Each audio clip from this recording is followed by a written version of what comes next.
hear you talk about the practice, what I'll call the practice of no, because you're absolutely right. And I know that everyone struggles with disappointing people, with trying to set boundaries. But I particularly relate to, what you were saying about it takes you a while before maybe as a woman, as a Black woman, where we feel comfortable saying no. And I was sitting here thinking, well, why is that? And why was that for me? Because this is something that I am working on right now.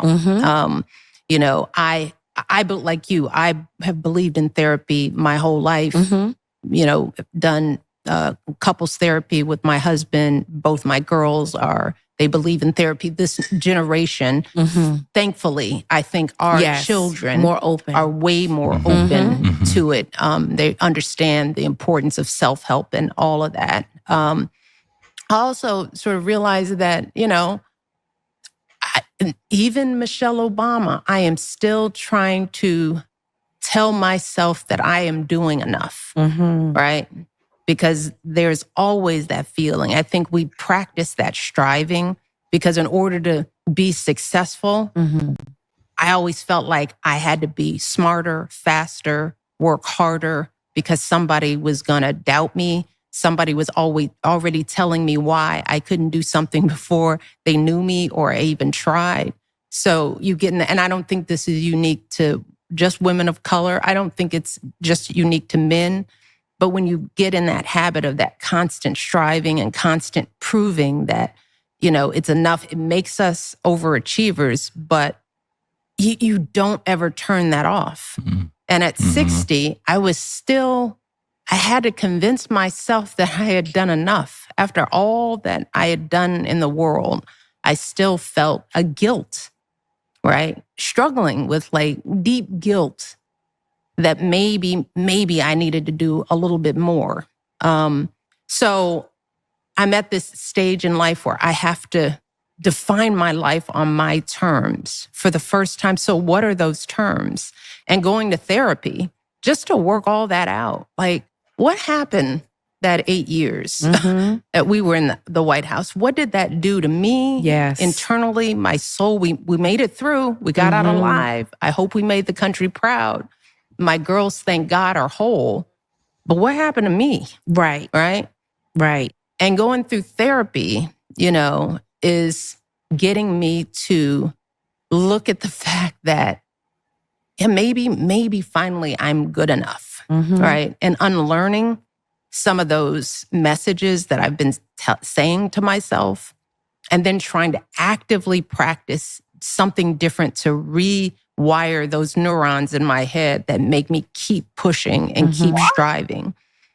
And so practicing no in a very different way, intentionally.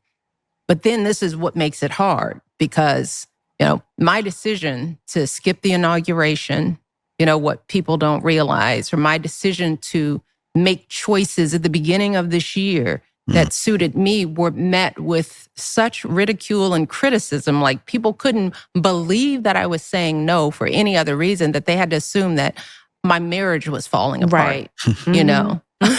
It's like, while I'm here really trying to own my life and intentionally practice making the choice that was right for me, and it took everything in my power to not do the thing that was right or that was perceived as right, but do the thing that was right for me.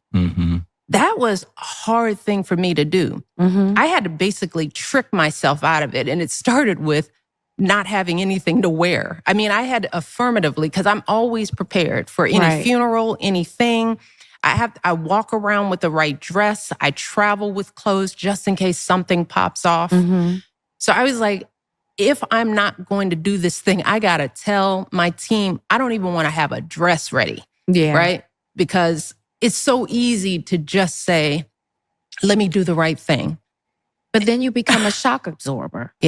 And that's what women are, shock absorbers. And that's exhausting. And it's not healthy. It is not healthy. You've had to be shock absorbers for your husband, for your children, for your mom, for your family, your loved ones, because of where you were sitting in the public eye. That's not fair to you. When do you ever get to live for you? I applaud you. I'm happy that you are taking care of yourself in the way that you need to. Yeah. You know what bothered me the most about that? When she said, I tried so hard to not do what was the right thing. That means she knew it was the right thing to do, and she decided against it. And what really bothers me is this is one, and then Taraji P making it about, oh yeah, we're the shock absorbers and we're always expected to do the right thing. Everybody is expected to do the right thing. Like, imagine if Obama came up there and said, yeah, I was expected to do the right thing, and I said, no, fuck that. And I worked the hardest to avoid doing what was right. And it was potentially something that had something to do with Michelle Obama and her career. That's crazy, bro. I think that as a first lady, she knew her duty and she knew her role. And when you're married to somebody, especially somebody in a position of power like that, you're meant to be a helpmate, and there are certain things that you just have to do. And if all of us decided, oh, because I don't feel like it or because I don't want to, I'm not going to do it, or because it's becoming a burden on me, where do you think you would end up in life? So at the end of the day, I think she had a duty. I think because of whatever she might have been dealing with mentally, she chose not to. I mean, take care of your health, take care of yourself, but also remember your status and remember the position that your husband is in and what role you have to fill for him. And I feel like, yes, at a certain point you could put yourself first, but every term you rededicate yourself. And so if you felt like it was too much or you didn't want to do it or whatever, you should have said that when he took his second term. And again, she said she's going through therapy and things like that. That's what comes with coping and managing your lifestyle.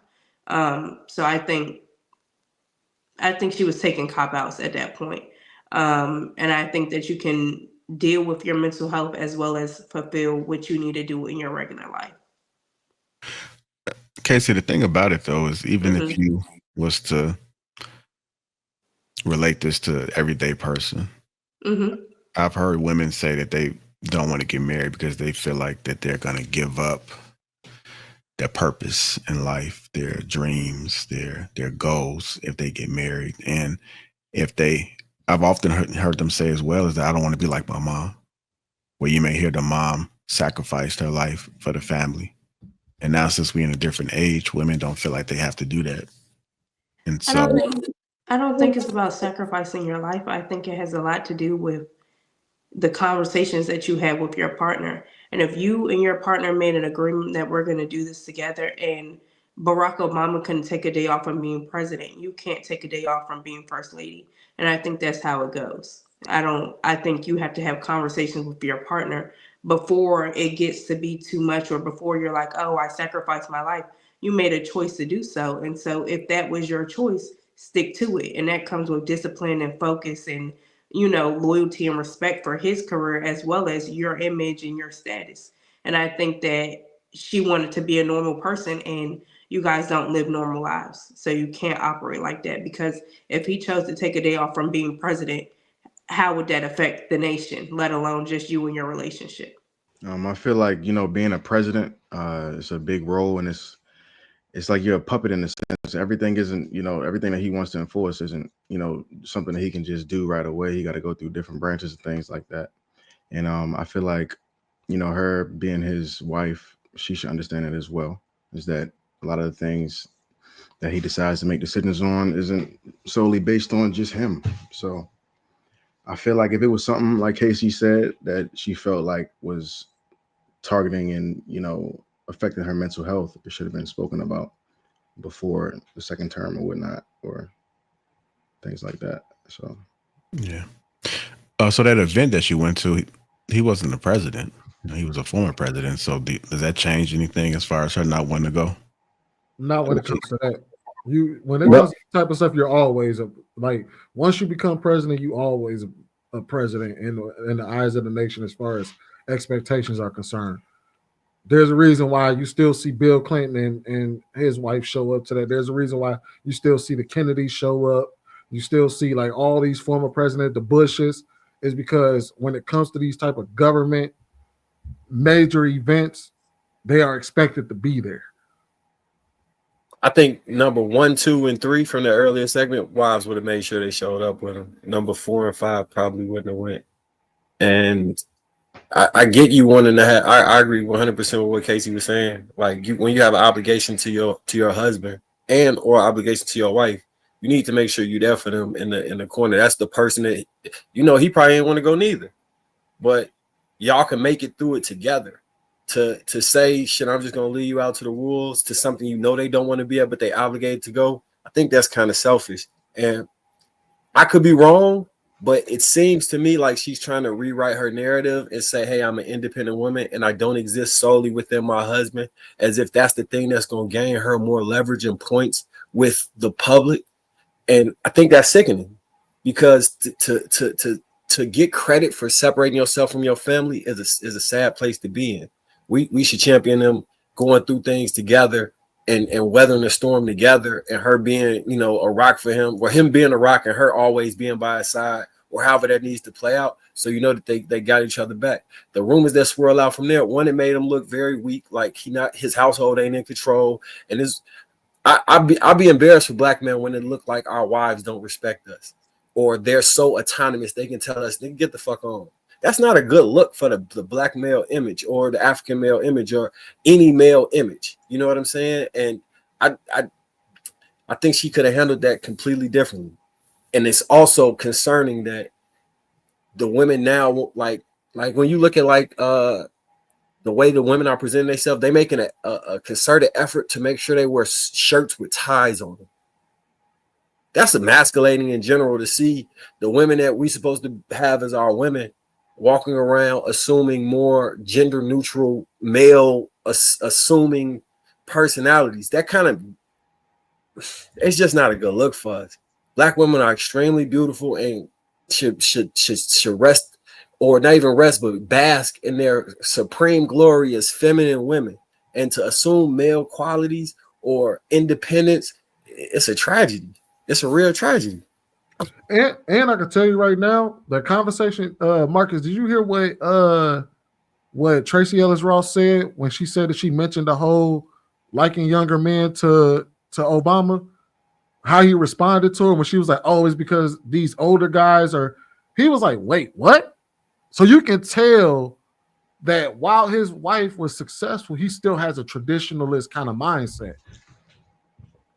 So and just look, like, I'm not against homosexuality for whoever. I'm not like against the homosexuality person. Like, I'm not like, oh, gay bashing and none of that stuff. But for you as a straight woman and not want to date another straight man because he doesn't want to push a gay narrative, that seems crazy to me. Back to, why is that a concern of yours within your relationship? Why would you want your man to be? It's already rumors about him being like, the rumors about Obama, liking men. I just don't get that shit, Joe. Like, I think that shit is all emasculating to Black men. Like, we might not be seen as the most financially the men with the highest financial status in America, but we always had a firm grasp on masculinity. Like, even when women pretend to be men, they emulate Black men. So to remove that and make us hyper feminine, I think that's an L. And we keep taking it over and over again. If we put any credence in what these celebrity people be saying, who actively pushing that role, like, we separate from them and say, fuck it, y'all on your own with that bullshit. That's not speaking.